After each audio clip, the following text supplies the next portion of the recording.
এ পৃথিবীতে যে তোমাকে সত্যিই ভালোবাসে সে কখনো তোমার কোনো সমস্যার কারণ হবে না। পারলে সে দূরে সরে যাবে, কিন্তু কখনো তোমার কষ্টের কারণ হয়ে দাঁড়াবে না।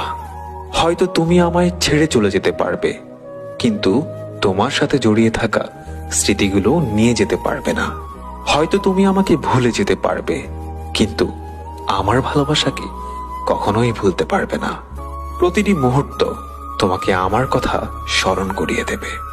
নীরবে চোখের জল ফেলতে হবে আমার এই নিঃস্বার্থ ভালোবাসার জন্য।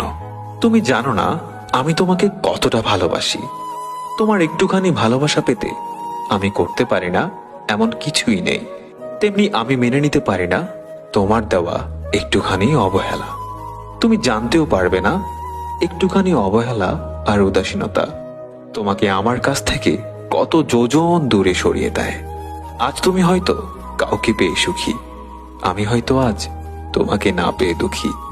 কিন্তু তোমার আর আমার মাঝে ব্যবধান শুধু একটাই, তুমি আমার সাথে অভিনয় করে জিতে গেছো, আর আমি তোমাকে মন থেকে ভালোবেসে হেরে গেছি। দুঃখগুলোকে মনের খাঁচায় বেঁধে না রেখে উঠতে দাও খোলা আকাশে। অসীম শূন্যতার এই দুঃখগুলোই একদিন সুখ হয়ে তোমায় ধরা দেবে। পানি যেমন অনেক ঠান্ডা হতে হতে একসময় বরফ হয়ে যায়, ঠিক তেমনি একটা মন অনেক কষ্ট পেতে পেতে একসময় পাথর হয়ে যায়। পৃথিবীতে সবচেয়ে বড় বেঈমান হলো সময়, যা একবার চলে গেলে আর কখনো ফিরে আসে না।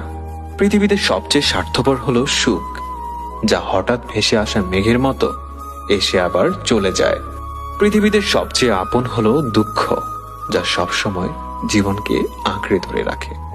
ভালোবাসা হলো এমন একটি মায়া, তুমি যত দূরে যাবে ততই কাছে টানবে, যতই ভুলে যাবে ততই মনে পড়বে, আর যতটুকু হাসবে তার থেকে বেশি কাঁদবে।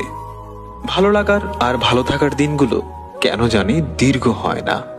জীবন এমন একটা জায়গায় দাঁড় করিয়ে দেয়, ভালো লাগাটা ধরে রাখতে গেলে হারাতে হয় জীবনের বাস্তবতা, আর বাস্তবতা মেনে নিলে হারাতে হয় স্বপ্নগুলোকে। ভুল তোমারও ছিল, যা তুমি বুঝতে পারোনি। রাগ আমারও ছিল, কিন্তু আমি দেখাইনি। ভুলে যেতে আমিও পারতাম, কিন্তু আমি চেষ্টা করিনি, কারণ ভুলে যাওয়ার জন্য আমি তোমাকে ভালোবাসিনি। মন খারাপের দিনগুলোতে প্রথম প্রথম সবাই সঙ্গ দেয়। একদিন অথবা 2 দিন পর মন খারাপ থাকার বিষয়টা বিরক্তির কারণ হয়ে ওঠে সবার কাছে।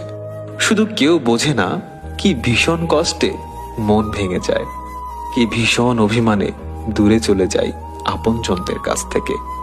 মাঝে মাঝে মনে হয় আমার নিজের বলে কোথাও কিছু নেই। যা নিয়ে যাদের নিয়ে বেঁচে আছি তারা সবাই অন্য কারো।